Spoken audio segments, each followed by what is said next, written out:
Hello, everybody, and welcome back to the Pregame Network podcast, episode 69, the only gaming show on the internet not afraid to offend anybody. I'm never gonna ditch that slogan. Perfectly fine. Yeah. Back this week to talk about more video games and shit, and it's a Gamescom this week, so fairly dense news week. But as per usual, let's talk about what we've been playing, and then we'll get into the news proper. So, did your list grow anymore since last week? It's been more of the same with one or two additions. Like I said much earlier, I have made an effort to play at least one new game a week, or one different game a week. Yeah. So, all right. Well, as far as I go, it's all pretty much the same for me. I've been maining Dark Tide as per usual, but I just bought Risk of Rain 2 yesterday. I bought the complete edition collection, whatever. So that plus its 2 DLCs for like $20 or something. Gotta love the Steam sales. So I've been playing that over the past couple days, and it's so like visually speaking, it's like to me. Like I don't think that I'm not like a huge fan of the art style or anything, but the way that they deliver their roguelite formula, I actually find pretty addicting. So over the since yesterday, I've put in 4 hours, and I definitely I want to unlock more characters and to play with and everything. And it just seems like this game is very, very deep, especially with the DLC. So I'm semi excited to really sink my teeth into it. But it's between that, Dark Tide. I've been playing a little bit more of Killing Floor, but it's a little tough because just like my schedule. And then I'm holding off on Helldivers until next week when the Xbox, when it drops on Xbox, and we also get the. I guess this will be like the. Do you have anything to say as far as like what you've been playing? I have I'm going to go right into something. If you want to just wait like a hot second. Is that all you've been playing? Okay. So for me, it's been the usual. I got my gacha, got my fighting. We've been playing a little bit of the finals too. Everybody's favorite until it is not their favorite anymore. Yeah, everyone's favorite until it's not. Just on a whim, because basically when it comes to like doing playthroughs of games, you know that me, Harrison, and Luke do like the Pregame Network plays, right? And we have like that's like our playthrough part of the channel. Basically, we alternate a little bit. Like if it's just me and Harrison, there's a game going on. If it's just me and Luke, there's a game going on. If it's the three of us, it's a game going on. Me and Harrison, we've been playing Sly Cooper 2. We're still going through that. Or I know you chimed in at one point when we were playing it and you were watching. Yeah, that was a pleasant surprise. I enjoyed it. Yeah, it's definitely a classic. It's interesting because like obviously we enjoyed all three when they were new, right? And I always say that if there was a particular lean to them, I would say that Ratchet was always more your style. Jack was a little bit more mine, even though we both loved him. And it's actually interesting because Harrison didn't have a PlayStation 2 at the time, I guess. I forget when he got one, but I always remember him having a GameCube, and he mentioned this. And the way he described it, it's almost like if he was playing Sly at the time, he would have completed the trifecta. He would have loved Sly, and they would have been just this perfect trifecta of loving these old games. So we've been playing that. With Luke, just on a whim, he showed up, and we were playing... we were looking at games to play, like, what are we going to play? What are we going to play? I watched him play a little bit of Killing Floor 3. He seems to enjoy it. And we started playing Fallout New Vegas, which I know you weren't really big into any of the Fallouts, be it the older style or the newer style, but you at least know how the newer style handles, right? It's like almost like an Elder Scrolls kind of thing. Yeah, was never a fan. Yeah, it's interesting timing because, the next season of the Fallout show got shown off, and that's about to destroy the lore of New Vegas. But it's interesting to me because, like, back in the day, I was always a big Elder Scrolls guy, and Fallout 3 was Fallout in the Elder Scrolls style with, the same layout and text and all that. And I remember, like, looking back on it now, I still think it's a good game. I'm not head over heels for it like I was back then. Like, I gotta get Fallout 3. I love Fallout. I gotta get it. And by the time I got it, I played the shit out of it. Luke was like that, but with New Vegas. and that surprised the fuck out of me because he's not a big RPG guy. So it's been interesting watching him like fly through this game, knowing what he's doing and going to the different places. But very pleasant surprise, and it also gives me a chance to, you know, see more Fallout New Vegas, just because I played it once, but it was never like, at that point I was tired of Fallout in that formula. I like the original top-down, you know, computer RPG style. So that's been interesting. And then lastly, where I was going with all this is basically I have this whole list of games that I said like, oh, it would be nice if we play all these at some point. And I said to myself, okay, so I've fielded a few games and both Harrison and Luke shut me down, so I may as well go through them, and I've been doing them myself with like solo plays, right? And I started with Telltale Games The Walking Dead. Oh, really? Yeah. Did you ever, I know it's not your style, have you ever played any of the Telltale games? I played the first chapter of The Walking Dead, or maybe like the first couple hours, but I couldn't, it wasn't my thing. Yeah, it's Telltale games in particular are pretty tricky because The Walking Dead, that first season, is kind of where they went from pure adventure game style to narrative-driven linear style. Like that first season, really just the first chapter or the first episode of The Walking Dead is like where they rode the middle perfectly, where there's enough action-adventure stuff and puzzles, and there's enough narrative to keep it balanced. And this will be the third time I'm playing it, maybe the fourth. It's been a while, and it's been interesting to revisit, but man, the cracks of that game show. And I don't mean like the jankiness of the animations or anything like that. It's just the fact that it was very narrative focused basically means there's less gameplay content to really choose from, and it's mainly narrative focused. And narrative focus wouldn't be a problem. However, because it was based around the whole like your choices, the game is tailored to your choices, but the choices are really weak. Like if you were ever spoiled by Mass Effect and how the choices just matter for the most part over the course of the trilogy, right? Characters die, they stay dead, you save characters, they stay alive. You would be so disappointed when you play The Walking Dead, because very quickly after the first episode, they were never the right size, they didn't have the right budget or the right writers to hold that structure together. It's like every choice you make like basically doesn't matter in the long run. And you know, it's yikes. And it would be one thing if it was just that, but like the characters, you know, or carry the narrative, or the narrative was superb. But it's The Walking Dead. Like you really can't do, like I'm of the opinion that every part of the franchise that is The Walking Dead, from TV show to movies to comics, all fell flat eventually. And I think the entire IP peaked with this one game, and it still doesn't hold together. So it's been nice to revisit, you know, because it's, you know, it stings a little, but the reason it stings is because there was a lot of wasted potential there, which means you enjoy some of it, and that's basically what I've been doing. I'm gonna probably later today, whenever me, you, and Harrison wrap up what we're doing, if I have time before I have to work on stuff, I'll probably get to the end of it. I am on episode 3 right now. Each episode's like 2 hours tops, so that's what I've been playing. Also, I did go back and I played a little bit of Control too. I haven't given up on that yet. Just sludging through it. Yeah. Yeah, that's kind of how I felt the second time around. The first time I was just beelining because I wanted to finish the game. All right, so cool. You know, usual stuff for the two of us, with the exception of The Walking Dead. Well, the last thing I was going to say before I was so rudely interrupted I'm so sorry. was I played a little bit of Helldivers this week, but I think I stopped because I'm going to wait until next week, when I guess it's technically 3 days from this recording.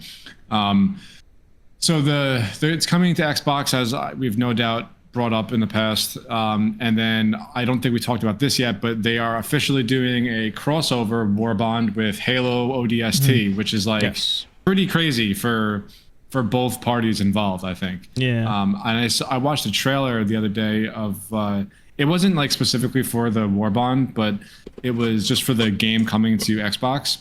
And so like the trailer was fine. Like that wasn't, this is not what I'm getting at, but yeah, the you know how like in every game trailer, if it's a Sony game, it's like, oh, it's the PlayStation logo animation plays, or if it's Xbox, and all that. Right. So in this trailer, since it's coming to Xbox, the very first thing that plays is the Xbox animation logo comes up, and then like not even a half a second later, bam, PlayStation Studios pops up also. And it's just, I just thought it was the craziest thing that I saw all week, because I never thought that that kind of a crossover would happen. Like, okay, it's one thing if the game comes to Xbox, even though it was a PlayStation exclusive for the last year, like that's cool, but not really like completely out of the realm of possibilities, I think. But the fact that they're actually doing a Halo ODST crossover war bond in Helldivers is like, I feel like using the term breaking down barriers is a little bit too hyperbolic, but I don't really know how else to describe it. Like, I don't recall the last time that like one of the big IPs from either Team Green or Team Blue crossed over to the other side, just because it makes all the sense in the world for Helldivers to do an ODST crossover, and two, like, it's just good for the player base. Like, both of those things combined is like, I just feel like it's very, very, very uncommon. And I just want to highlight it right now because I think it's really important, and it's going to set a new precedent going forward of what we can expect for, I guess, games that do well enough that, you know, Helldivers made such a splash that everybody wanted it, that they couldn't have it, and mainly just Xbox players, because it launched on PlayStation and PC simultaneously, which is nice. But, you know, the whole thing from the get-go was like, this is basically ODST, the game, if it wasn't set in the Halo universe. Comparisons have been made since day one.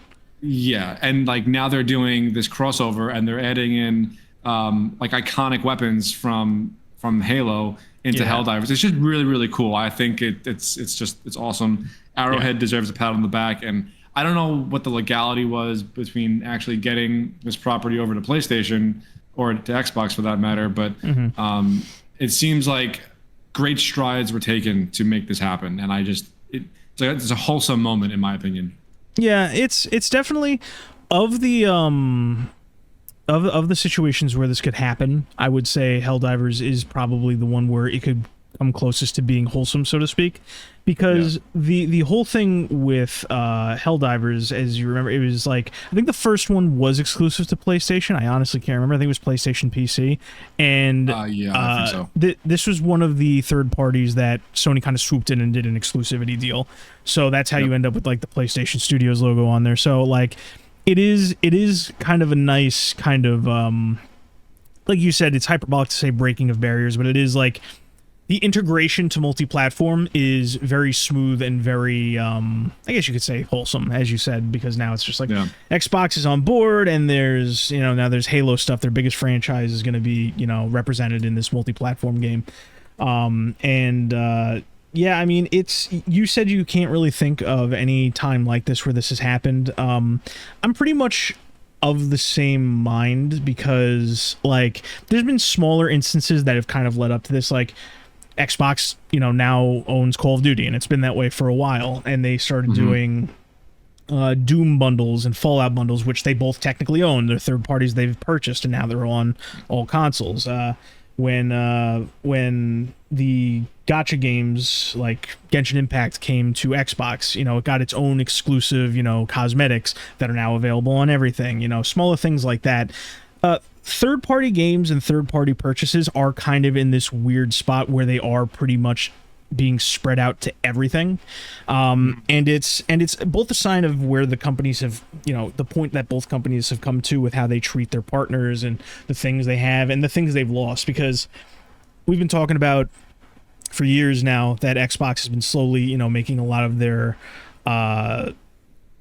purchased stuff multi-platform, or they're being more willing to, you know, leave that stuff multi-platform. Me personally, I would have been a greedy guy and said Doom, Fallout, you know, Hi-Fi Rush, all this stuff exclusive to the Xbox now forever, you know, to get that stranglehold. That's what I would have done, but you know, they're like that. And if you actually look back on it, just Sony has lost a similar amount just over a greater course of time. Like there was a point in time where, you know, Final Fantasy wouldn't be on anything but a PlayStation console, and Persona wouldn't be on anything but a PlayStation console, and all these other games would, like, even their PC, like Ratchet and Clank, you can play on the PC now, you know, stuff like that.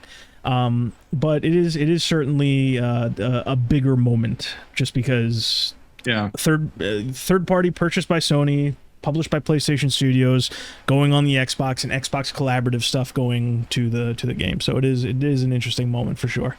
Yeah, definitely. Again, I just thought it was worth mentioning because it does not happen every day to this scale. And it's actually, I forgot that it was coming out on the 26th. That's happening the same day Gears Reloaded is coming out, and that'll be on the PlayStation. Oh, wow. Huh. Kind of like makes you wonder if the fuck is the point of consoles anymore, like exclusivity, if they're just going to be doing this. Honestly, that's a conversation for a different Yeah, that's day. a whole conversation. The only thing I'll really say on that is the same way that we've slipped out of it, I could see someone making the push in reverse. Like, honestly, like, if tomorrow a new head of Xbox or PlayStation just showed up, like, they could just as easily work in the opposite direction to a more closed market if they wanted to, and they'd be shunned by a lot of the people who have gone for this open market push that want like more service driven stuff and whatnot. But I mean, anything can happen. It's just a matter of when and who, you know. Yeah. All right, well, moving on from that, the big thing that happened this week was definitely Gamescom. But let's just, I know we've been talking about Battlefield for like the past 4 weeks, essentially. Yes. But I mean, I wasn't planning on even bringing it up. You actually said something the other day. But it's I mentioned it because I think that it's more conversation about the general beast that is first person shooter. Like, we talk about Call of Duty all the time and how that's turned into a monstrosity, but it does have its effects on the general shooter population, I guess you could say, you know. Mm-hmm. Yeah. But so there's been a lot of feedback after the beta, and DICE put out a blog post just detailing what they've seen, what they've heard, and what they're changing going into the full launch come October. I'm not going to go into all the patch notes because it's just too much, but there's nerfs coming to movement. They're doing an entire weapons balance sweep across the board to every gun in the game. And people are getting a little salty about the movement nerfs. And honestly, like, this is a good thing. Like, Battlefield doesn't need to play like COD. They need to nerf the movement. Yes, and when we were playing it last weekend, I'm pretty sure, I mean, I can't technically speak for you, but I'm going to go out on a limb here and say that we were both playing it the way that like a Battlefield game would have been played, not using any twitchy movement or momentum based movement. But people have figured out ways to do that and just zipping around the map like they're playing COD, and it just takes the feel of... you said COD, and that's a big part of it, but like, you saw that clip that was getting grounds the other day, and I sent it to you. Borderline, like, old school boomer shooter movement, like arena fighter style. You know, people were like, I didn't even know that shit was possible. People were flying. Yeah, crazy. Yeah, that does not need to be in a Battlefield game, Absolutely let alone not. Battlefield 6, who's like trying to go back to what made it so successful in the first place. But yeah, so I'm just wanted to go over that really quick because it seems like DICE are genuinely listening to the community and what they want, what they think is going to be good for the game. So that's good. You know, there's still plenty of time for DICE and EA to fuck it up. But, absolutely.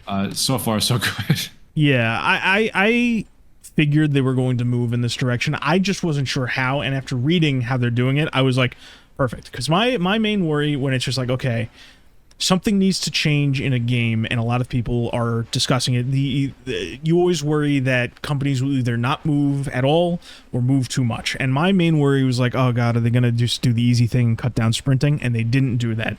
Because like I said early when we were talking about the potential of a new Battlefield, I always said, like, listen, it doesn't need to be movement based. It's going to be tricky for them to navigate if they're not paying attention, but you need to be able to sprint fast because you need to be able to navigate this battlefield on foot when you don't have vehicles and you need to move from point to point.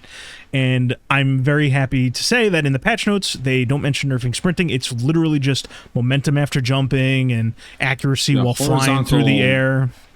Horizontal speed, a movement speed, I think they classified it as. Yes. They specifically targeted the movement speed when you're using the movement options like the slide. I don't think they changed anything with diving, but you don't really need to change anything with diving, and the crouch walk is its own fine thing. You can do whatever with that. But the whole thing I really wanted to say about this is, aside from the fact that it's good that Battlefield is sticking to their guns, so to speak, and basically saying this is how we're going to do it. Whether or not they stick to it in the long term, I think that there's a good chance there is, because like the conversation's kind of turning on this. The thing about this whole discussion about movement is it's really bullshit, because the guys that want the movement, right, they don't actually want movement shooters, you know? If they did... Yeah, not in the same way that if they did, we'd have Titanfall 3. Exactly. That's what I was going to get at. If they did, Dan, they would either go play one of the classics, which they're easy to find, and they have all the old school self-hosting tools like Quake or Unreal Tournament, or, you know, it's not quite the same, but you could also play Half-Life Deathmatch, one of my favorites. There's some Twitch movement. You can throw yourself all over the place with the Gauss gun in that game. Or, and I knew you were thinking this, they would have supported and played the only modern AAA offering, Titanfall 2, and it would have led to a Titanfall 3. Yeah. What I still go back and play Titanfall 2 every now and again with the North Star client. Titanfall it's still 2 is just fun. as good today as it was when it came out. It's a good game. Yeah. What these guys want, Dan, is they want the most popular shooters, the ones that aren't built to be played as arena movement shooters, you know, ones that have legacy and grounded, you know, be it infantry combat like Call of Duty, or, you know, infantry vehicle mix like Battlefield. They want them to be exploitable in some way. They want mechanics and movement that lets them bend or break these games just enough to put in relatively low effort compared to like an arena movement shooter, but to get the satisfaction of like the multi kills in like a Battlefield or a Call of Duty. You know, if you ever had, and I know you have, or if you've ever seen a really slick or cool Call of Duty play where you move or you react the right way, they want to be able to produce those like at a speed of an arena boomer shooter. They don't want to play those actual games because they would either not be able to do the same shit they're doing now, or, you know, the sharks that are still out there and they only play that and they've only been playing that for decades will just tear them apart. They specifically want games that weren't built from the ground up for this to have this capability so that they can break it. So while everyone else is playing the way that you would want the game to play or you would expect the game to play, they're just running all over the place and doing it. And, you know, some people say that's like, oh, it's a skill issue or whatever. It's like, if you gotta like do exploits and like twitch movement and you gotta take basically performance enhancing drugs for your aim, it's like, what are we fucking doing here, man? Just play the game. And it's also why like these same people have been getting bent out of shape about two things. One, they're talking about like vehicles and mortars just completely like making this movement shit inert. You get blown up. You're trying to, you know, do all these cool flips and jumps and you're trying to shoot people, but then somebody like a mile over shoots you with a mortar and it's like, oh, that's not good for the game. That's not Battlefield. I gotta jump and I gotta slide all over the place. And at the same time, it's really cast a light. There's apparently, you know how people have always been about that Twitch shooting, like snap, snap, snap, shoot, shoot, shoot, that kind of shit.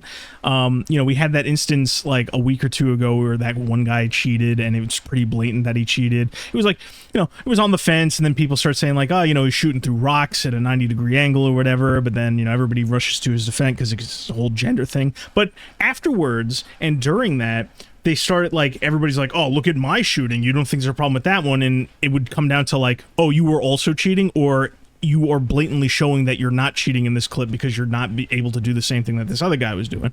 And it just really just goes to show how rotted the like shooting scene is, both from a viewer standpoint and a player standpoint, because the players are getting dragged through the coals so that like 5% of players can just break and bend the game and make it less fun for everybody else and play it like they want everything to play like this hyper fast way, but only when it's not supposed to play that hyper fast way.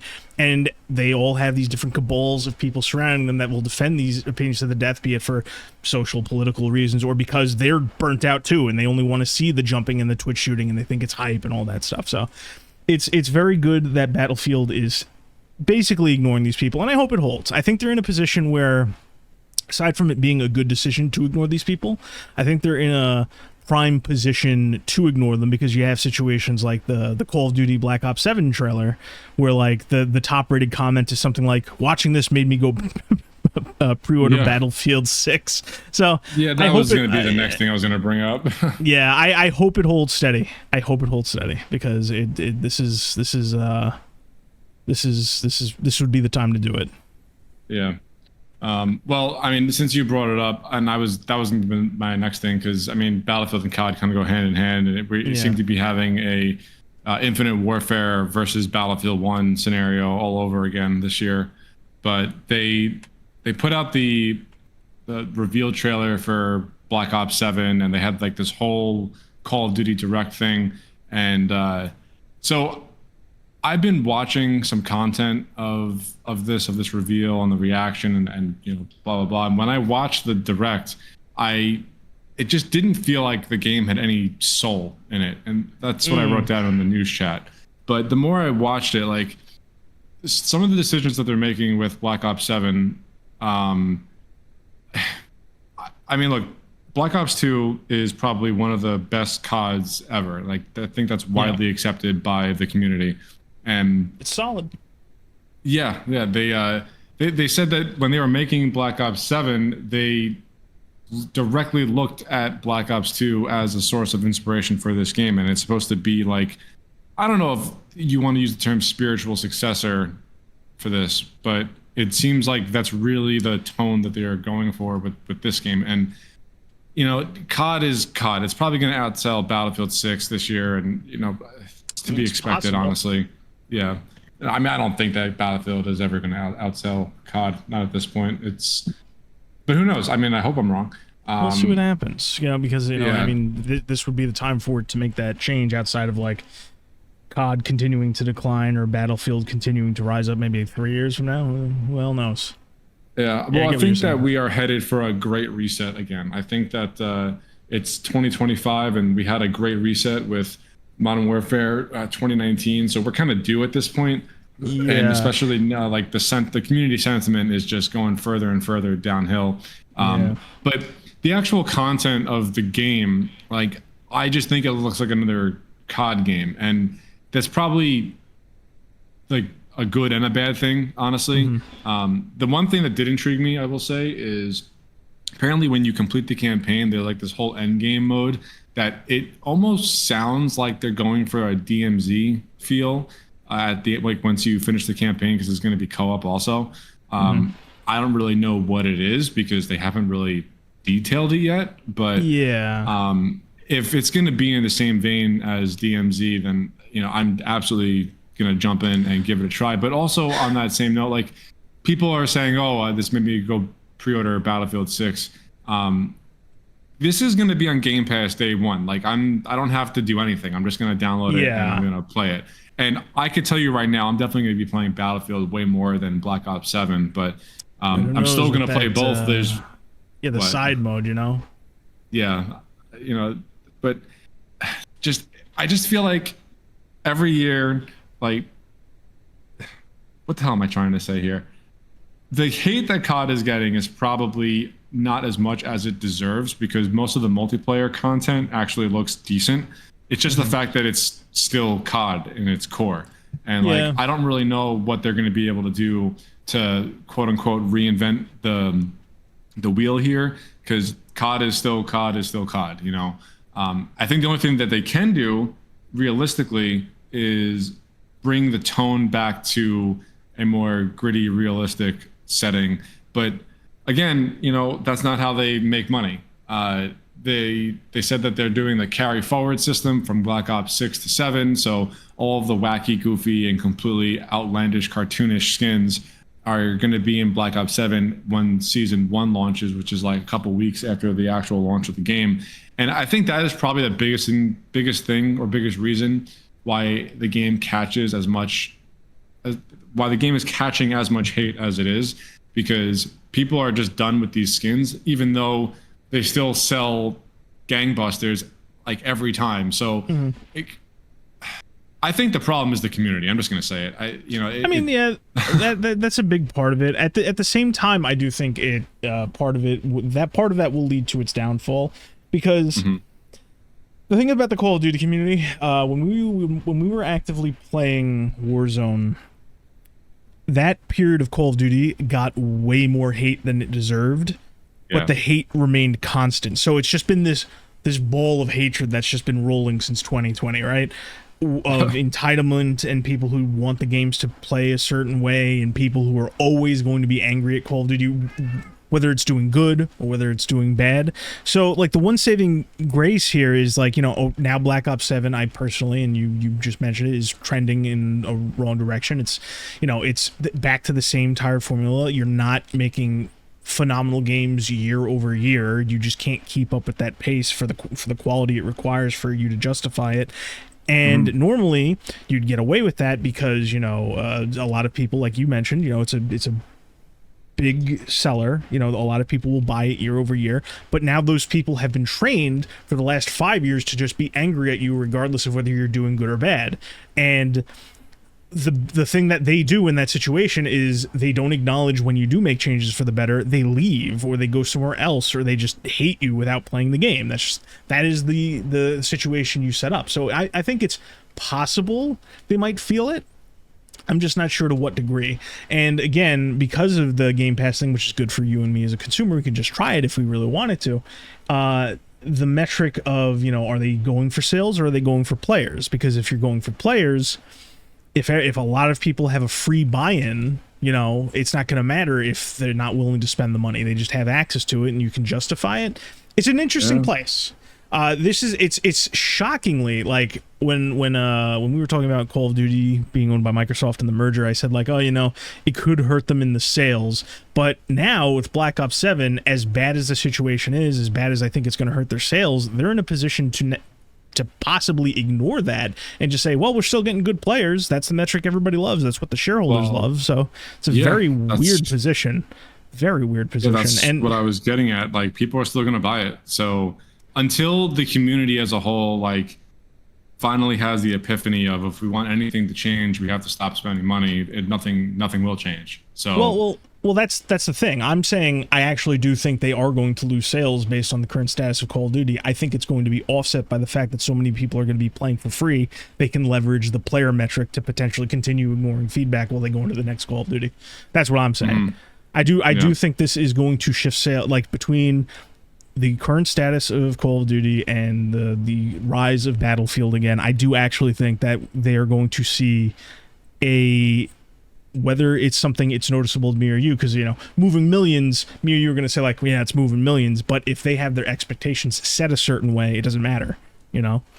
And plus, Warzone, one of the biggest polls, is still like in a rough spot for them. Black Ops 6 wasn't a smash hit, and like all things, the performance of the previous affects the next, you know.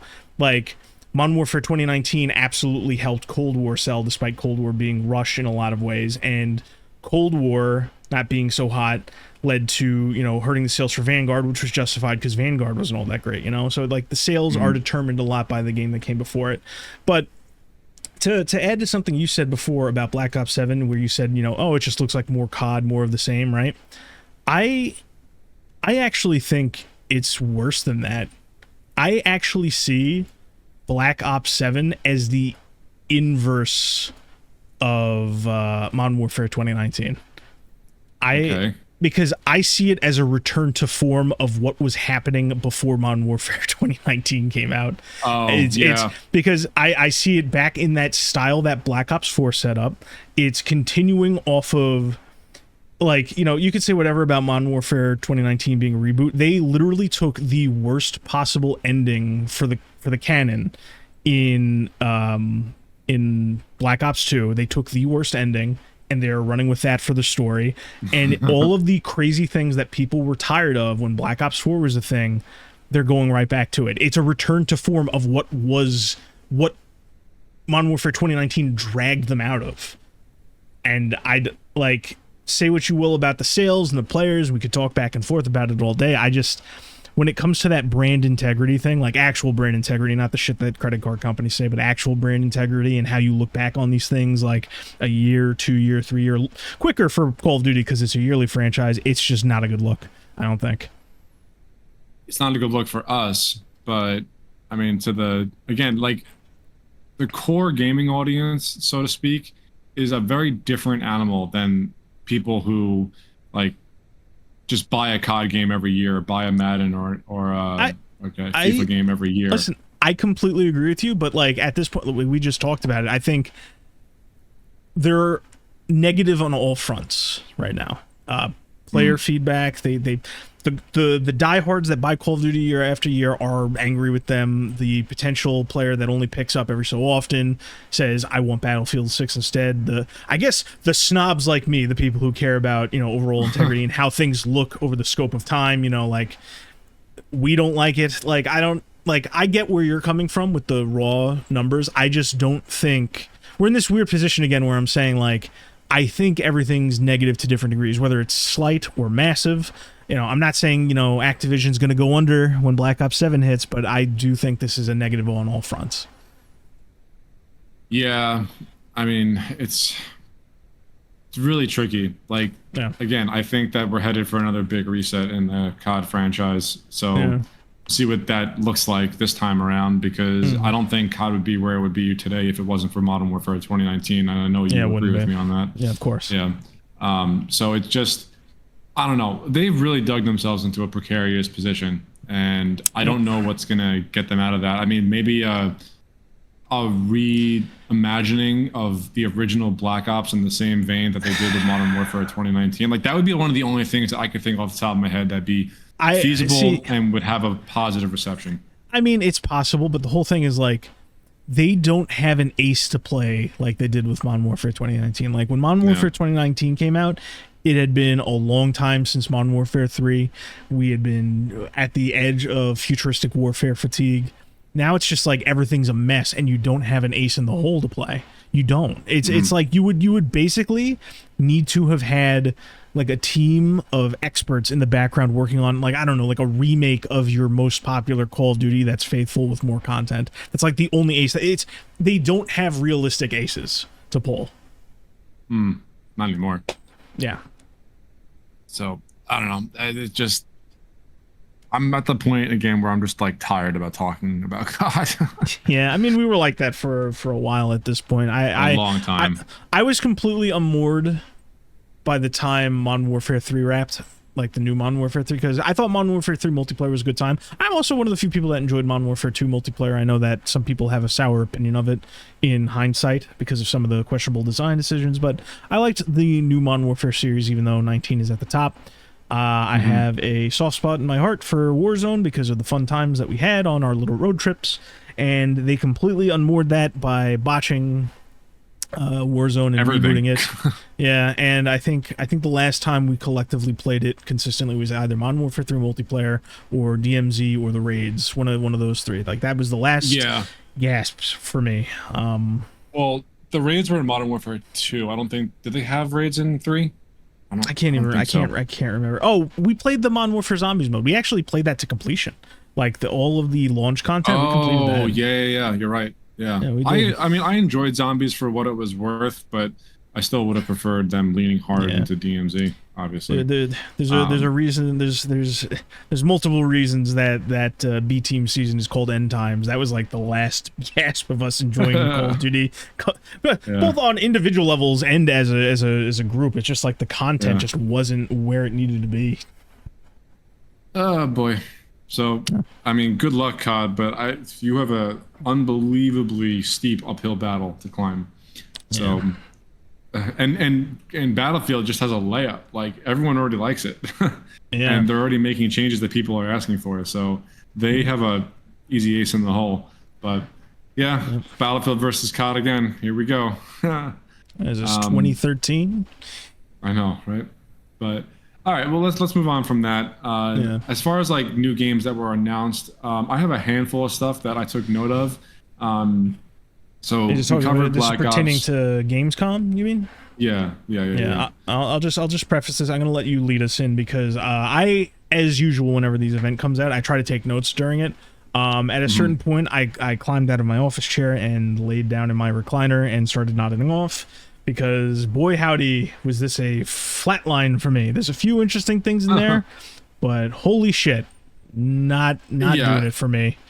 It was pretty boring overall, but there were a handful of stuff that like didn't even really raise my eyebrow. I just kind of took note of it. I'm like, okay, like we'll see where this goes in a few months' time. I'm going to start with the bad first. That at least it's only a handful of things because most of the games that were shown at Gamescom aren't really my cup of tea anyway. Yeah, you can go through the list. I'm curious to see. There was one standout for me. It was one. Okay. There's a few cool things in one stand. I'm gonna see if you hit it. Okay. Well, number one, do you remember a game that was announced like a year or so ago called Project LLL? Triple L, something like that. It sounds familiar. So it's being made by NCSoft, and it's supposed to be like a third-person shooter, MMO, looter type of thing. It's not really entirely clear what it's aiming to be, but it's something in that realm. But it was renamed to Cinder City, and they showed a bunch of gameplay, at Gamescom, and it looks awful. Honestly, it looks rushed, uninspired. Like it just like you want the definition of slop. Just look at this game. It just does not look fun to play at all. And a lot of people are making drawing parallels to The Division with Cinder City, which is another thing. Actually, apparently, The Division 2 is getting even more content. Okay. It's got to be bliss to be a Division fan, just because it's like you wallow in the mud, and like years on, you just get shit thrown on top of you. Well, that's how I felt being a Destiny fan for so long, right up until Edge of Fate launched. Because not Edge of Fate, Final Shape. It was the same thing, like going through complete emotional roller coasters with this company, and now it's just like quiet whimper in the night. But yeah, Cinder City does not look good at all. Nothing about it has me interested. I pulled up gameplay just to watch while you were talking with it. It looks stiff. It looks real bad. Like I don't know what they're doing here. It reminds me of like proof of concept from that third person era we were talking about with Harrison before they really figured it out. That's what I'm reminded of. But yeah, go ahead. Yeah, so that was like the worst thing that I saw, I think. Division 2 getting more content it was just kind of like mind-boggling. I can't believe people still play that game, or still like it's still alive enough to the point where Ubisoft is okay with investing more money into it. So that was interesting. Pragmata has me interested. It's like a different, apparently it's a different take on a third-person shooter. You have to hack every enemy before you actually deal damage. So that looks, I don't even want to use the term cool, because apparently it's, from the few people that I saw that actually played it, they actually had positive things to say. But I mean, it's a Capcom game. Those are very hit or miss for me. So I'm going to see how that plays out whenever it does come out. And I don't even know if I'm going to spend full price on it. So that's just something else I took note of. To throw my 2 cents in, just because you mentioned, Capcom as a company, I will say that they've been getting very bad with their demonstrations and their trailers. They're spread out too thin, because I think basically what they do is like they'll put a trailer into these big events like a Gamescom, but they also have plans to show it on the floor at these big events, but they also want to do their own presentations. But at the same time, during those presentations, they want to do trailers for smaller presentations, and at the same time, they want you to go to their proprietary websites to find information. Like, as one of the few people that has been interested about the potential of Pragmata from when it got announced, having it go MIA for as long as it did, then to come back, and like the only way I can find out about it is going to some cringe YouTuber and listening to their thoughts during an interview about it, or some obscure Chinese stream that just happens to have like 20 minutes of footage.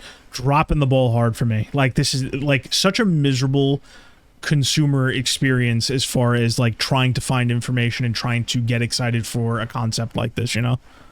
I mean, the only reason it caught my eye was because it looks pretty, and 2, I'm always interested in like a new take on a shooting mechanic. So I just took note of it. And the last thing that really stuck out to me from Gamescom. Oh, no, hold on. One more thing. So do you know who 10 Chambers is? Pretend I don't, because it sounds familiar, but I'm drawing a blank. Do you know what GTFO is, the game? Yes. Yeah, so they are the guys that made GTFO, and although I never got to play it because the level of cooperation that game takes, it was just not, it would never have worked for some of the people that we play with. Yeah. Oh, is this, they're doing Den of Wolves, right? Yes, that's what I'm getting at. So Den of Wolves, that I have my eye on. Like that looks cool. Yes. And they said that they are putting less of a focus on like the hardcore co-op mechanics that were in GTFO to have more of like a high octane heist fantasy type of thing. And it just looks cool. Like I don't really have much more to say about it other than that. I don't know how deep the mechanics are as far as the heists go themselves, but I like the style. I like the studio for what they did with GTFO. So I'm willing to give Den of Wolves a shot. But yeah, that was something else that I saw that looked interesting to me. And the last thing that I am actually like very interested in is John Carpenter's Toxic Commando. That's being developed by Saber, who made World War Z, the game, and Space Marine 2. So they are very adept at like high enemy density hordes and stuff like that. And it looks like it honestly looks like a first person, better polished version of World War Z. And I'm okay with that. Yeah. Because World War Z was like, it was fun in its own right, but it was very like budget type of game. Like, does that make sense? Yes. Yeah, like the polish really wasn't there. It was fun because you were facing off against like hundreds upon hundreds of zombies on screen at one time, and it was just it's always a good time to mow down like scores of them. The Toxic Commando looks like they're kind of weaving in a little bit more of like powers and abilities mixed with like higher polished first person shooting mechanics and vehicles. So that looks cool. But the fact that John Carpenter is a pretty big gamer. Like I didn't really know that until recently. And he's producing it. It's his IP. I don't know if it's based off of any of his properties, but it looks cool enough that it just looks like my type of game, you know? So that was the last thing that I really took note of from Gamescom that I was like, oh, this looks like a lot of fun actually. So the gameplay trailer was dropped, and I want to see like raw gameplay, but both trailers that are available right now actually look pretty good, and I didn't even know that the game was still in existence until they just dropped the gameplay reveal trailer yesterday or the day before, because they've just been radio silent. But it looks cool. I'm looking forward to it. I want to see like raw gameplay before I give like a definitive opinion on it. But yeah, that was the last thing that I really took note of that caught my attention. So yeah, that was the only thing that I really took away from Gamescom. It was a whole big nothing burger. Yeah, what the only thing I really like, I saw like there was a new Warhammer Dawn of War game. I'm like, okay, that could be neat. Apparently, that was something else. I heard Warhammer Dawn of War 3 wasn't that great. I never got around to playing it. No. So there's apparently an uphill. This is a recovery thing for them too, you know. Well, apparently Dawn of War 4 is getting very positive impressions from like everybody who's played it. So, we'll and I love Warhammer, so I'm gonna give it a shot. We'll see what happens with that. But star of the show for me, and this shocked me. Like there were a handful of small indie titles where I'm like, oh, that's kind of interesting, but I don't get invested because I know I'm going to be seeing these indie titles year over year because they drag their feet and they hit a lot of hurdles because they're indie games. Except for one of them got a release date. One is at the tail end of that, and they finally got a release date after like 4 years of waiting or whatever. But Lego Batman. Did you see this? What is it? Legend of the Dark Knight. What is it called? Oh, I don't know the subtitle. Something Rise of the Dark Knight. Lego Batman. Yes. So, what do you know about it?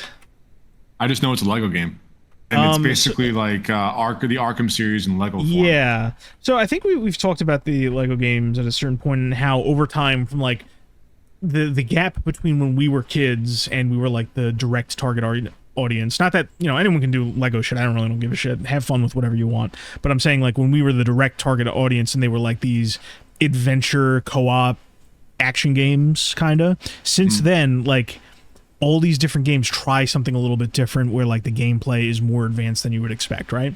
So I'm sitting there going, oh, they're doing another Batman game, and then like they start showing that like the story is taking inspiration from all of the films. Like there's the Nolan films, the Burton films, and all that. Yeah. Like all these different moments, and you're so like they're combining them all together to make this kind of like you're going through the story, you know, from Bruce Wayne from his beginnings to Batman. I'm like, okay, you could try that, right?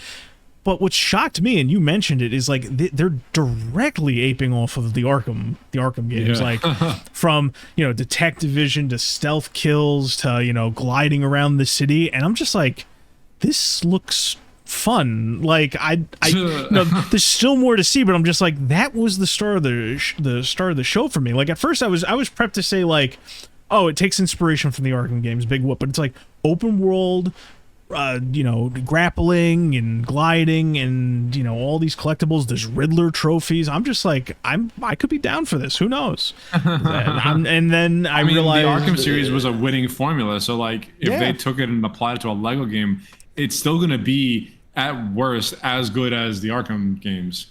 So someone made the joke. It's just like they're gonna do a Lego Lord of the Rings, and it's just out of nowhere. It's gonna have the Nemesis system from the Shadow of Mordor series, just out of the blue. But yeah, no, I mean, on the one hand, good for the people who eat up the Lego games constantly. I haven't for a while, but I could get down with this. And good for the people who are waiting for another Arkham game. That are willing to put up with anything. Like obviously, it's not gonna be 1-to-1 with the Arkham games, but it looks like a good time. And it's kind of, I don't want to say a shame that like that was like the peak of the show for me. Everything else I forgot or just said, oh, I'll see you next time, next thing. It was kind of really a flat line for me this year. Yeah, I mean it's whatever. God, Gamescom used to be like, because DICE is based in Stockholm. I think they're in Sweden, so. Right? Yeah, so. Like they used to show a lot of Battlefield details at Gamescom. That's like the main thing that I remember from Gamescom of old. And then it was also like a bunch of indie developers and AA developers that were showing off what they were working on. But this year it was just like, whatever, nothing like too huge was shown off. The biggest thing as far as like numbers go is probably COD, when it was just weird to have Microsoft or Activision show Call of Duty at Gamescom as like, that's like the headline thing for them. Like they probably would have done better with just having their own event like they always do. But again, it's just weird. And Gamescom was just, it was just like like it happened. So there's that. The games that I brought up are the very few that I have my eye on, in a positive sense, I should say, because Cinder City looks terrible. But yeah, like that was Gamescom. Yeah. Fun. Good times. Yeah. You posted something of Splitgate. The original Splitgate is moving to peer-to-peer multiplayer hosting as opposed to dedicated servers or just straight up matchmaking off of the 1047 servers, which is definitely a good thing. I mean, there's only a handful of people that play that game anymore, but now that they can still play it instead of 1047 just closing everything and saying, go kick rocks. I mean, it's not making this huge wave, but it was a good gesture. I think that was a good decision. That's a good one. Yeah. I don't know if their hand was forced by any of the ongoing movements, but at the end of the day, like to kind of, it harkens back to the, it hasn't made much movement, but the stop killing games movement. Like this is the kind of shit we're talking about where it's just like flip the switch, change the code, make it peer-to-peer. These games don't have to die, regardless of the size of the audience. Yeah, say what you will about the developers of Splitgate, but at least they still want people to enjoy their game. But anyway, moving on. Okay, so I have one more thing to talk about as far as like big news stuff that happened this week in my purview. I don't know about what you have, but I'll just jump right into this. Yeah, go for it. So you know who Pete Parsons is from Bungie, right? The Bungie CEO who has been getting nothing but hate over the past couple of years because he's mismanaged that studio completely into the ground and pretty much single-handedly killed the Destiny franchise with his decisions. Well, apparently he is stepping down and somebody else is taking the role of CEO of Bungie, and that person is Justin Truman. He's the over-delivery guy. I heard that much. I wasn't sure if I was remembering that correctly, but he's the guy that said like you got to learn to under-deliver because if you set expectations too high, blah blah blah. Yeah.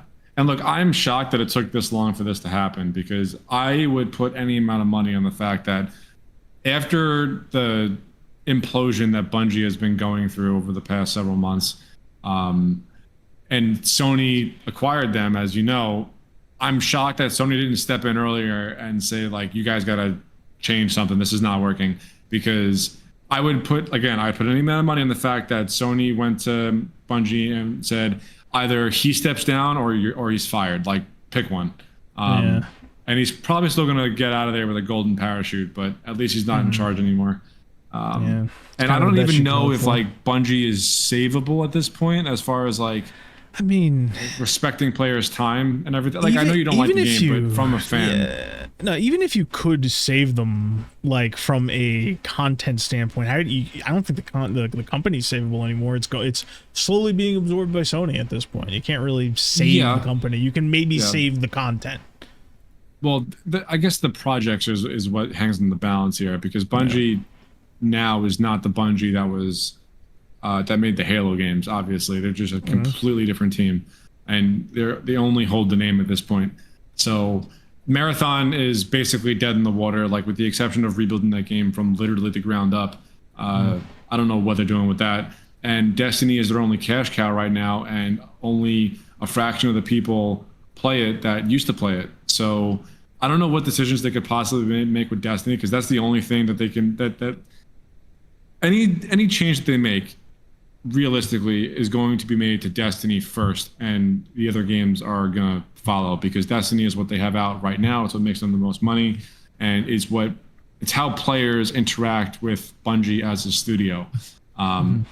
And without fixing Destiny, and again, I don't know what fixing it looks like, you know, you're not going to save Bungie, and it, you know, they'll probably end up dissolving the studio into Sony, like you said, and then just keep the projects alive, because, I mean, say what you will about Destiny, but they still have a ton of players playing daily and monthly, so there's that. It's not as much as it was, but it's still, you know, respectable for a live game. And I don't know, man, like the amount of twists and turns that that this company has taken is just mind-boggling. I don't even know the last time a studio went through this many transitions or ups and downs, and it's absolutely wild. Like I don't know of another studio that has ever been through anything remotely close to this. I mean, maybe you can think of something, but like it's been bad to worse to even worse, and now it's just Bungie is basically on life support. Half of their projects that they were working on are canceled. Marathon looks absolutely awful. There's no way that they can put that game out in anywhere close to the state that they showed it off at. And apparently Sony is still slating Marathon for this year. I don't know what the fuck that looks like, because they haven't even come out with so much as a trailer yet since questionable. Since the it just I don't see how Marathon like is successful in any sense of the word. I think they're still going to push it out because they're invested at this point, but I don't think it's going to be. I mean, good is too good of a word. Like it. Playable. To kind of answer your like thought exercise, we'll call it. I can't really think of anything quite as any blunder quite as big as this, mainly because a lot of it is self-inflicted. It's like you had Bungie doing their thing. They had all the control in the world.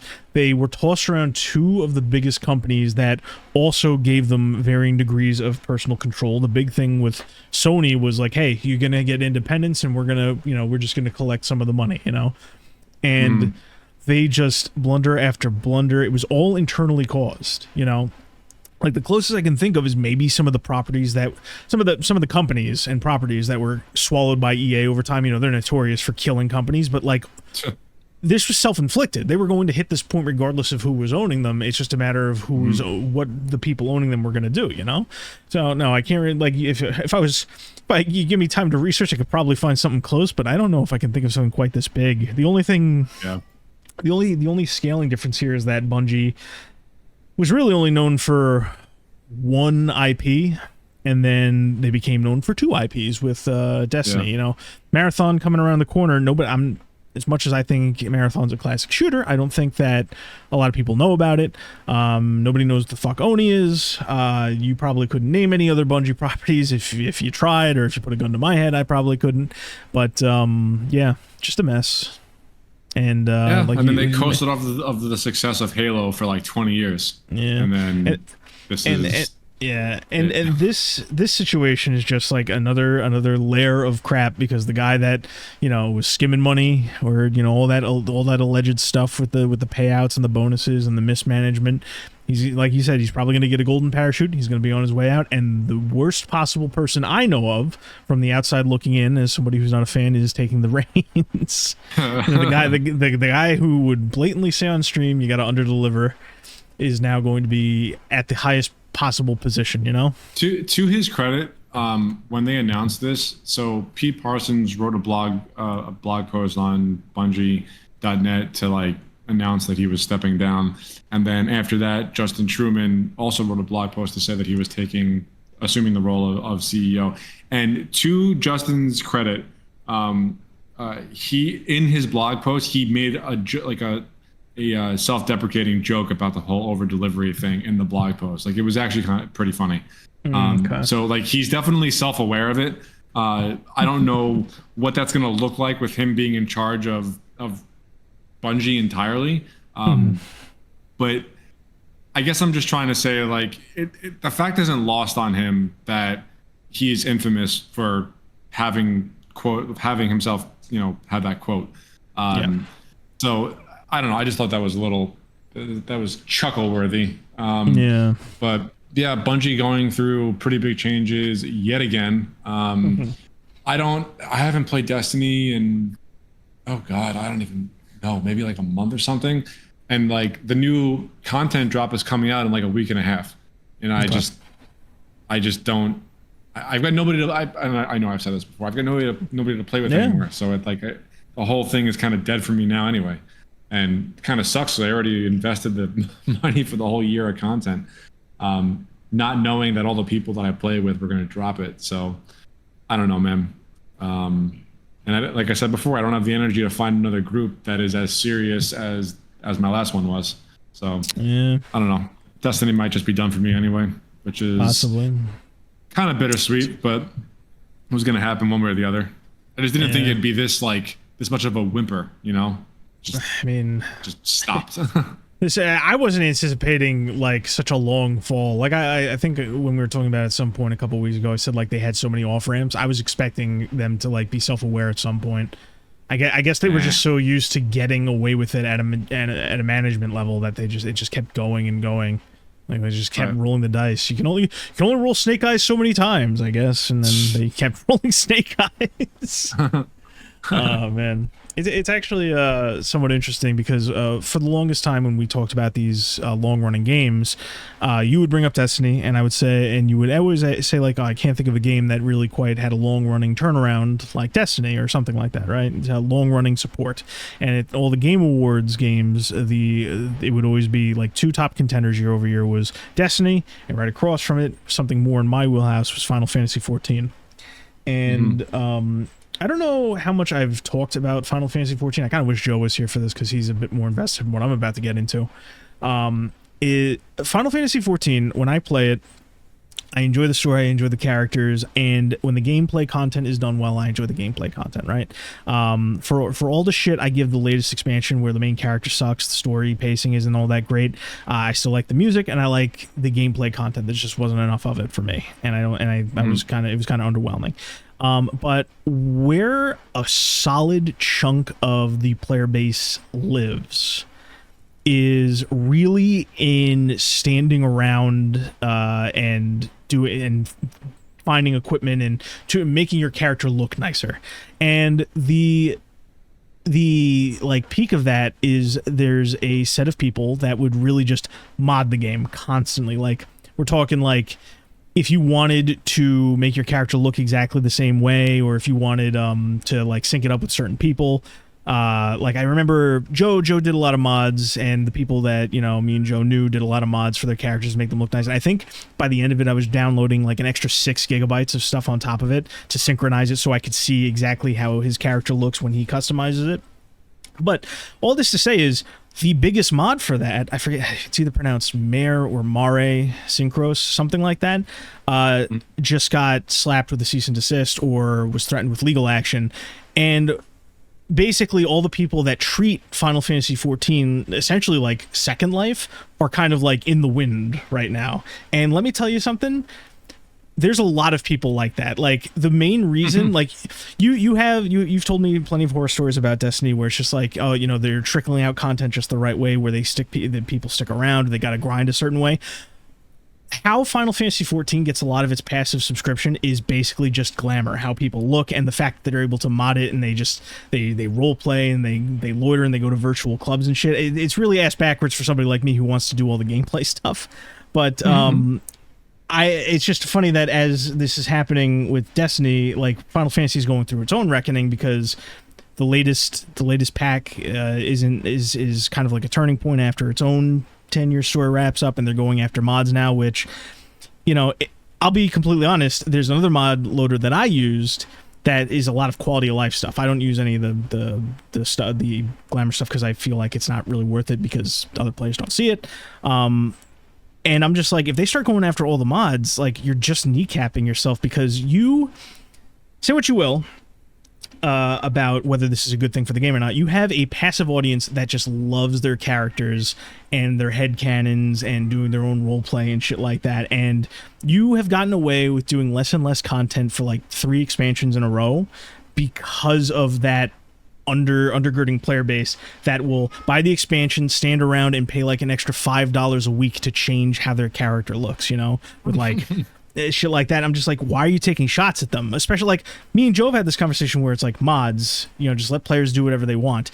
What I would hope from this is like, oh, they're going to turn around and they're going to add some quality of life features. I know for a fact that's not going to fucking happen. So I'm curious to see where Final Fantasy XIV goes from here now that they're taking shots at mods.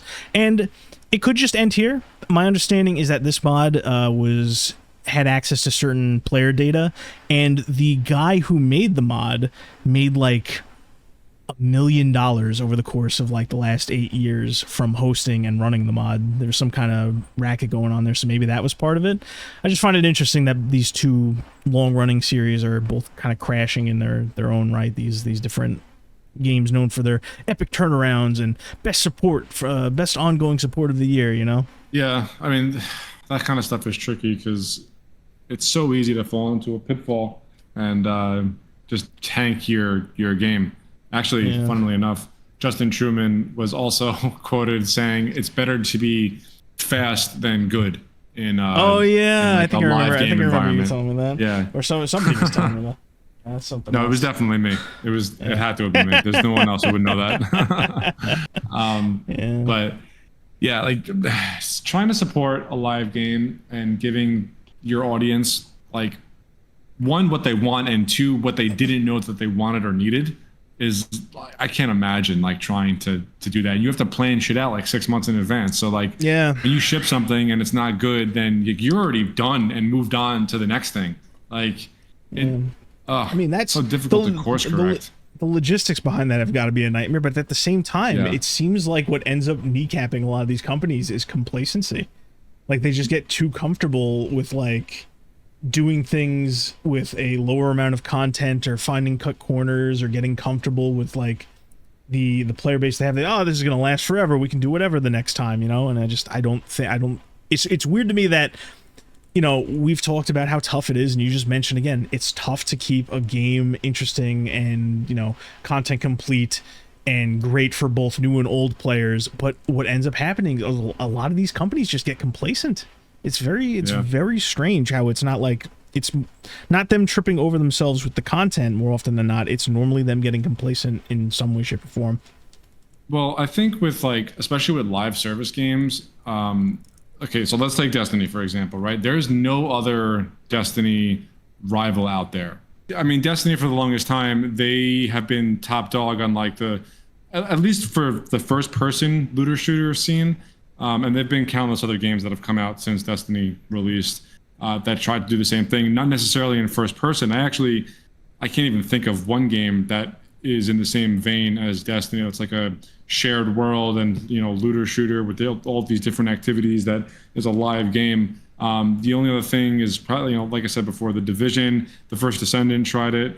I mean, there's like a laundry list of others that, of course, I'm blanking on right now. But I don't know of any game that has tried to be not like a Destiny killer, because I think that the space is big enough that more than one of these types of games can exist at the same time. Yeah.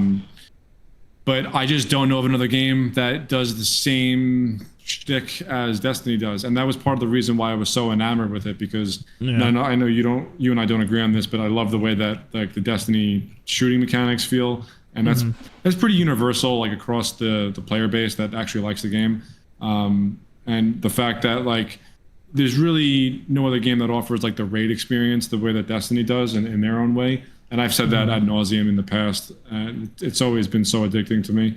But they don't have any competition in their specific space, and that definitely has led to a form of complacency and just thinking that they could do whatever they want without any kind of repercussions. And they just got themselves into a perfect storm with the final shape. They wrapped up the story, and for that was the exit ramp for more than half of their player base. And I always knew that was going to happen, but maybe not to the extent that it did. But again, the game has no competition, so I don't know what's going to snap them out of this funk. Yeah. Well, we'll see what happens, because something's got to get, like, I think we both toyed with the idea that it might just be left on a profitable maintenance mode. But I think that as this integration goes through, Sony might have other plans for it. And it's possible that they will take a swing at rescuing Destiny in their own way, but it's really a toss-up, just because, again, anyone looking at the situation would see that Destiny has had full control and capabilities to right ship or make something. If the confidence isn't there, maybe it will just go down to some kind of like, we got to cut our losses, but also there's the Marathon factor, but I can't see them having too much confidence in Marathon. But, you'd have to be really mentally ill to think that game has like a fair shot in right now. Well, there's a lot of mentally ill out there. They need to go back to the drawing board and just redesign the game. Like, one, it doesn't need to be an extraction shooter. Those things are littered across the industry, across the genre right now. All they really had to do was give the original Marathon story a remake and a facelift. That's all they had to do. That would have been definitely not a slam dunk, but it would have been something that would be way more digestible. Like, you don't have to make a live game again. Like, I know you're kind of like the leaders in the industry as far as in the first person space to do that, but you don't have to make another live service game. All they have to do. I was going to say there are signs of like different companies, being willing to pull away from live service, but there's just so many in the pipe that they're making these decisions. I think Marathon is one, and then that other game, Fair Games, is like the last two in the pipe for Sony, and then we'll know for certain what exactly they plan to do in that space going forward. But I think everyone's kind of realizing it. And well, me and you have realized this for a while, where live service is like, it's either lightning in a bottle or, consistency for your payoff, where it's like, you can't just half-ass it. It's getting to the point where people near the top or retired industry leaders are saying like, it doesn't work. And that's all it takes is you got to get the right guy saying it doesn't work. It doesn't matter if Joe Schmo like me. It doesn't matter what the industry says. You got to wait for the right people, and that's either CEOs, retired industry leaders, and marketing teams that justify their paychecks. Those are the guys that you need to wait for to say like, oh yeah, I think this whole experiment's not working out. We're losing millions upon millions. Oh god, what a clusterfuck. Yep. But that was the last thing that I had to talk about, was this whole Bungie shakeup, because that's gonna yield some interesting results in like 6 months' time. Yeah, we'll see whether what happens. It's for better or for worse. Yeah, and obviously we'll be talking about it. We'll see what happens as it goes along. But the only two things I have, one's a very small thing, and one's kind of like a medium, more of a vent, not a rant, more of like a vent. But first, the small thing is that it's been reported that Metal Gear Solid producers are training younger developers to continue the series, and I guess that makes sense considering the upcoming remake of Metal Gear Solid 3, Snake Eater. I will say that is probably the perfect training ground for that thing, because Metal Gear Solid 3 is what a lot of people consider to be the like purest form of Metal Gear, like the best, and I'm inclined to agree to certain degrees, even though I do like 4 and 5 a bit better. 5 from a gameplay perspective, 4 from an overall perspective. But Metal Gear Solid 3 is it's a fantastic game, and most importantly, for the remake and the training of the new employees, it's at the beginning of the timeline. Like this is where it really starts. This is like the earliest point in the timeline, and between that gameplay factor and that story factor, it's the perfect place if you wanted to do that, to train these developers to learn more about it. And while I have my doubts about the overall final product that is Metal Gear Solid, like it's already getting 8s, and you would expect a remake of one of the most renowned games of all time, if it was really phenomenal, to get 9s and 10s from the shills and the outlets and all that stuff. But the small details, regardless of what I think about the final product, the things that they tried in there, where when it came to faithfulness of certain modes and how they say, oh, you know, we're doing the graphics differently, but you can put a filter and it kind of looks like the older game, and they let you use the old gameplay or new gameplay that's more like Metal Gear Solid 5, not 1-to-1, but more like it, which is, like I said, one of the best third-person action game shooters of all time, you know, content aside. I think that is the perfect spot to do this. So I believe it, and I honestly do think that Metal Gear Solid should continue in some way, shape, or form. Now, obviously, I have my own kind of gripes with it, where like I always defend like the intent and the core of the series, and I hope it maintains that. I do want it to maintain the Metal Gear Solid identity, but obviously, you know me, I fucking hate that Kojima guy. So if we could get like a new branch of Metal Gear that's like flavored differently, keeps the core aspect of the gameplay and the character and the thing we expect, but like weans off the Kojima weirdness a little bit. Not saying it should, but I'm saying it's likely that's going to happen. You just can't replicate Kojima. I might actually be, for once, I might be that new audience that they want to net. I will be that guy. I won't cheer it on. It should remain true to its roots, but I might get a little bit of that, you know, I can lean back for once and I'll be the bad guy, you know, and I'll play like, I'm like, oh yeah, I like that Metal Gear Solid 5 game that everybody fucking hates because of what it did to Kojima. I'll play more of that shit. You know, I'll be the villain for a little bit while I'm playing both sides, you know. So we'll see what happens with that. Too much fun. Yeah.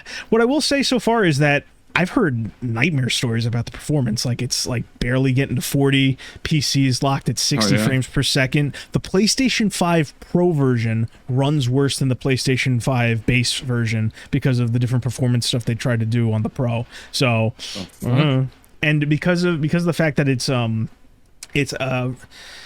a newer team now that we know, kind of learning based on this, and because they're using Unreal 5 as middleware instead of the Fox engine. I don't know if there's an issue with the Fox engine as far as like usability because it was Kojima's engine, or if they're just not using it because of, you know, honor thing or whatever. I don't fucking know.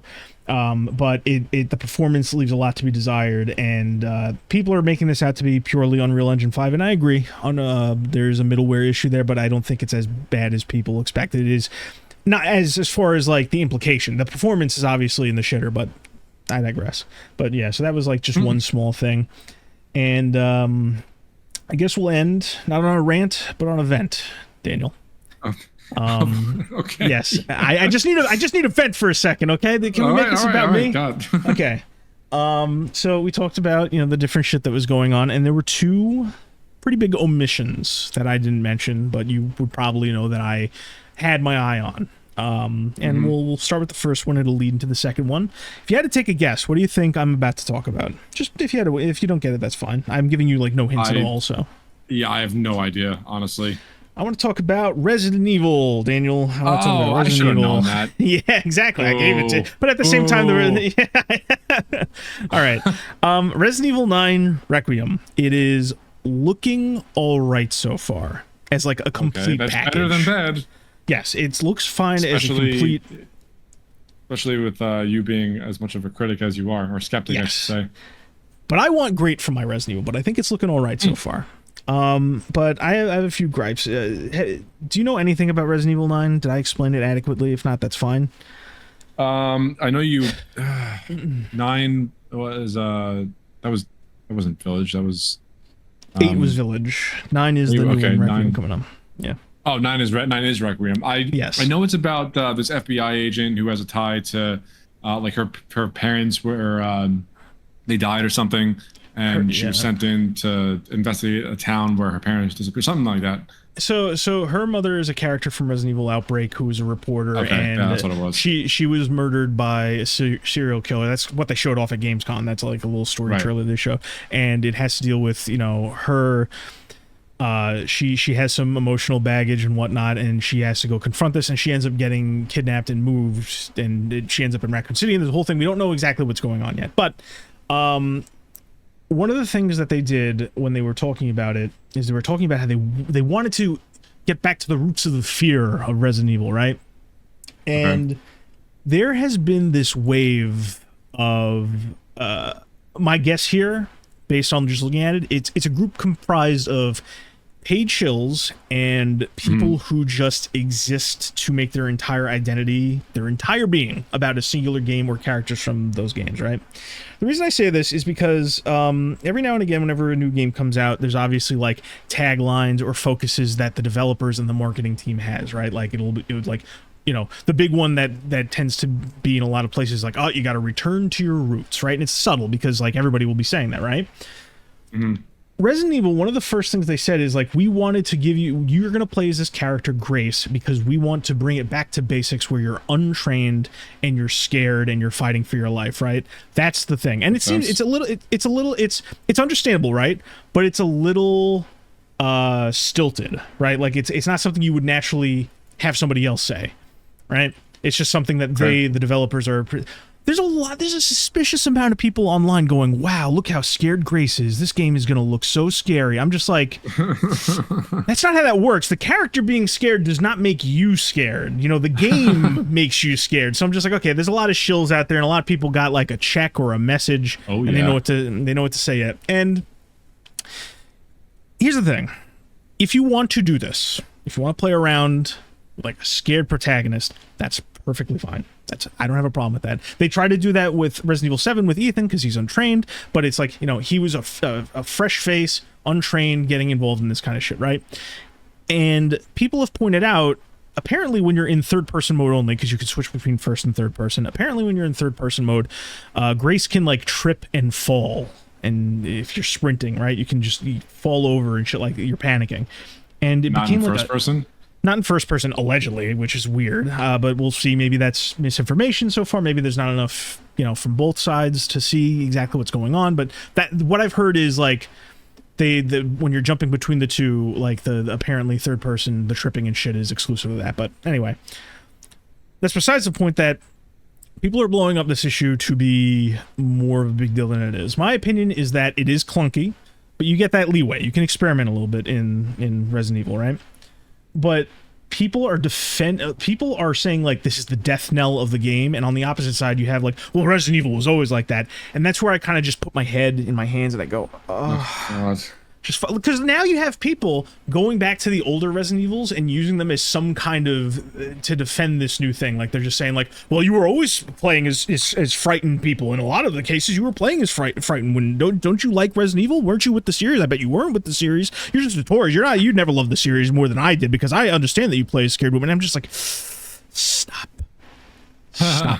And what really pisses me off is because like, Resident Evil 0 and Resident Evil 1, specifically the remake of Resident Evil 1, you could make that comparison to a certain degree, because while the gameplay was unaffected, one of the main characters of 0, Rebecca, and the main character of Resident Evil 1, Jill, there are a handful of scenes where they're obviously very frightened. You know, this is early in the series, this isn't a well-known thing, they've never encountered it before. You can get away with that, right? It never affected the gameplay. They weren't tripping over themselves. And the whole point is they slowly overcome. And who knows, maybe Grace will do this in Resident Evil 9 too. But what pisses me off is people are dragging Resident Evil 3 into this, which is, as I've mentioned before to you, pretty much where I got started with the series, my favorite in the series, I would argue, from the top down. And they're just saying, well, Jill runs from Nemesis all the time. And I'm just like, what? And people are going, well, it's canon that Jill runs from Nemesis. Not only that, I'm just like, excuse me, guys. And I push up my fake glasses. Technically, you fight Nemesis 3 times canonically, and optimally, in order to get everything that you can from the game, you fight Nemesis 7 to 10 times. So I don't know what the fuck you're talking about. And more importantly, on top of this, there is a key scene in Resident Evil 3 that displays why this is all bullshit, right? There's a key scene in Resident Evil 3 right at the beginning. It's the intro, I think, or like the cutscene that plays when you're at the sitting at the start screen too long. I'm pretty sure it's the intro though. And it is it shows you what happens before Resident Evil 2, because Resident Evil 3 starts before Resident Evil 2 and ends after Resident Evil 2. It's kind of like a midquel kind of thing. And it shows you how the city fell, essentially. The RPD, the Raccoon City Police Department, and the UBCS, which is the Umbrella Biohazard Countermeasures Service, the guys they sent in to, like, allegedly rescue people, but also collect data on the biohazard. These guys get wiped the fuck out, right? They had prep time, they acknowledge the situation that they're zombies, they locked in. And that's pretty much how all the protagonists do. They lock in. Sure, they get terrified when they get, I don't know, bitten by a zombie or attacked by a monster, but they lock in. They don't trip over themselves, you know. They lined up, and with all the prep time, they get wiped the fuck out. Even the guys that were sent in by Umbrella, knowing full well what they were getting into, they get wiped the fuck out. And it strengthens the character of our protagonists, because these guys are survivors. They're not whimpering, they're not tripping over themselves, they're in the situation and they lock in, right? And I guess this is all to say, I hate how people really address this, because it's like, Capcom has tried and done the tripping and falling shit before. They did it twice. Once in a game called Haunting Ground, which is technically a spiritual successor to Clock Tower. That's a whole other thing. Where you're dealing with the supernatural shit, and it's meant to be terrifying. You're a teenage girl. You're playing as a girl named Fiona, and one of the mechanics is called panic mode, and she auto sprints, and you occasionally trip, and it makes sense there, right? Doesn't really make sense in Resident Evil when you're playing as an FBI agent, but you can still try that. And the other time they tried it is Dead Rising. If you got too close to too many zombies, Frank would do this little weird flavor thing where he like just kind of sprints in a panicked motion, but once again he doesn't trip or anything like that. And basically what I'm just trying to get is this whole thing is fucking stupid, and it dragged the whole, you know, fandom thing into it, because now you have people who are saying like, oh, if you think that this tripping is an issue, if you have a negative opinion of at all about it, you were never a fan and you should leave. And I'm the real fan because I changed I made this new Twitter account, and my bio and my name and my picture on this website is all about the website, and that's why it is all about the game, and that's why I like it better than you, who may or may not have played this for 20 years. And it's just this stupid tug of war shit, and like, it's stupid to think this is the death knell of the franchise. There's other glaring issues with Resident Evil 9 that could be an issue, mainly the cinematic style. You know, they do the whole realistic panic attack thing because like Grace has trauma or whatever. But it's also stupid to say like, if you have an issue with this, you are like some tourist that never loved Resident Evil, you know? And the flip side of this, and this is like, I'm done ranting about Resident Evil by itself, is this kind of gave me a moment of pause, because we've reached this weird point where, well, we normally assume that companies are chasing trends or making arbitrary changes in some wayward attempt to please a wider market, right? Like you're familiar with that practice? Yeah. Yeah, it's normally driven by the asinine marketing people, like I mentioned before, people who want to justify their paychecks. But on the survival horror front, we have Resident Evil chasing this weird view of what the series used to be, where it's like, oh, everybody's terrified all the time, and that's what makes the player scared, so you're tripping over yourself, and the character's tripping, and the character's panicking, right? That's what Resident Evil is. That's what everyone's telling us, right? And on the flip side, you have Silent Hill, which got, you know, a new gameplay for Silent Hill F, and it's like action-oriented combat where you're doing like Dark Souls dodging and melee weapons like this, and it's like, oh, well, Silent Hill and the characters in Silent Hill need to be more action-oriented for the wider audience. And I'm just like, I feel like we're missing something here, because this Resident Evil game's playing like Silent Hill should be playing, and the Silent Hill is kind of playing in a way you could get away with in Resident Evil if you added guns. So I'm just like, is nobody realizing that like maybe we should just follow through and not change and make a good product? So like, what's going on here? You know, so that was my little vent. I was tired of seeing shenanigans when it came to my favorite genres and series. It's just, yeah, I mean, nonsense. We all go through it with our favorite series. It's fucking sucks. What did you say last week? Communities suck. Communities fucking suck. Yeah, like I think fucking suck. I think Resident Evil 9 is still going to be a good game. I think it's going to be not as good as necessarily as 7 or my other favorites in the series. I do think, you know, I've mentioned Capcom is dipping into like a dark age, and I think it reflects in the quality. But I think Resident Evil 9 is going to mostly be a good game. I think there's a few story implications where I think they're trying to add too much baggage to the background of the series. Like for a while they've been teasing, it's like, Resident Evil, Raccoon City, the Resident Evil games 2 and 3, it's always like, okay, Umbrella was doing experiments and a deal went wrong where like an opposing force was trying to steal the viruses they were working on, and that's what caused Raccoon City. And ever since Resident Evil 6, they've been teasing this whole like, oh, maybe the US government is involved. I'm like, you don't need more conspiracy theories. Raccoon City happened for a reason, but I think they're going to ruin that in 9. They could potentially. I think Resident Evil has an issue of jumping way too far into the future while also over-explaining and adding shit to the past. And I think it's going to buckle eventually. And we'll see if it sticks to landing, because this is supposed to be like the end of the current era of Resident Evil. So we'll see what happens. But I still think that it has the potential to be a decent game. Maybe Village level, you know? So we'll see what happens. I own Village and Resident Evil 7, the Biohazard, right? Yep. But I've never played them. I can't play them by myself. I fucking hate being scared. I hate horror games. I need to sit down and play them with somebody like you, because I can't do it on my own. I'm a big fucking puss. I remember you tried the remake of 2, and there was a point where you're just like, nope, not doing this. Yeah, I dropped it. I was like, no way, I can't do this right now. I played through the remake of 4 because that's my all-time favorite Resident Evil game. I'm a wagon fan, I know, but that wasn't like, I never really considered Resident Evil 4 as like true horror. That was always like action horror to me, and it was just enough action and just enough horror that I didn't have an issue playing through, and I loved it from beginning to end. I know you have your issues with it, but we're not going to get into that right now. But yeah, I tried Resident Evil 2, and yeah, I got to a certain point. I was like, nope, fuck this. I turned that shit right off and I uninstalled it. I'm not doing this. And this was back when I was working my overnight, so it was like in the middle of the fucking night. Nobody was here. Like I was in the dark. Like it just. When I would like walk out of my room to go to the bathroom, like it was just dark out. Nobody was around. I'm in this giant office building. Just fucking no. Nope. I can't do it. My psyche can't take it. A slight power outage away from a heart attack, basically. Yeah, pretty much. So I can respect the quality that they put into that game. I really can, but I just can't play through it by myself. I just can't. I'm not built for it. But yeah. God, yeah. But that's really about it. That's all I got. Unless you got something else you want to vent about. Nah, just anything we talk about next time is going to take like an extra like 30 minutes, which I'll just save for next week, you know. But okay, yeah, I just wanted to vent a little bit about survival horror, because I feel like it just, aside from my personal feelings about Resident Evil and Silent Hill, and you know my opinions on the upcoming Silent Hill F and the potential Silent Hill 1 remake and Resident Evil Requiem, I do think there's a certain, not irony, but a certain like blindness going on where we have a Resident Evil game that's leaning to be more like Silent Hill, and you have a Silent Hill that's leaning to be more action oriented in its own way that kind of makes it lean more towards Call of Duty, but just action in general. And neither group seems to acknowledge en masse that this is like, hey, why don't we just have them do what they're known for? It seems like we're all up and ready for this kind of thing, you know? Yeah. Well, I guess we'll see how Resident Evil Requiem turns out to be. I'm pulling for you, buddy. Yeah, I hope it's good.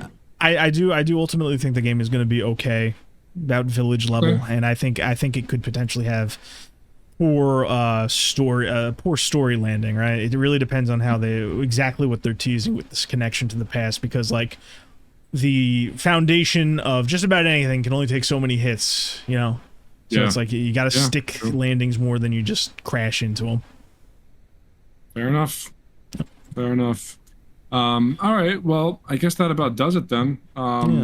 This was episode 69 of the Pregame Network podcast. If you're still sticking around, thank you for listening. We'll be back next week with more gaming news and shit to talk about. There's nothing like big. There's no big event happening between now and then, is there? I don't think. I don't believe so, no. Yeah.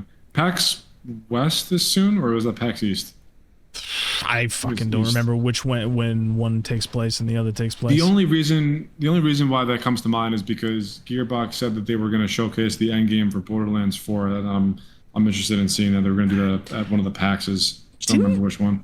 Didn't Randy say something ridiculous, like he expects like 10 million sales? He always says something ridiculous. Like, was he serious when he said that? He said, like, oh, this game's going to sell 10 million or 100 million players. He said something ridiculous that made me double take and say, I know it's Randy, but like, this is insane.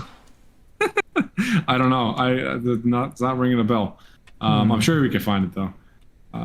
But that'll be a topic for next week, I think. I'm gonna check when PAX is. Oh, here he said, Randy Pitchford predicts the launch of Borderlands 4 will push the franchise's total sales past 100 million copies. Okay, so he expects that, I guess it'll sell like 6 million at least. I don't know. Possibly. So it's not PAX East. That was in May. It's gotta be PAX West. So now I need to know if I started the search. There are no confirmed official dates for Borderlands 4 Gearbox. So for PAX Gearbox Showcase at PAX West, Friday, August 12th. So we're past that. I don't know. We'll see what happens. I don't know. Yeah, we'll see. But again, if you're still sticking around, thank you for listening, and we will talk to everybody next week. All right. Bye-bye. Bye-bye.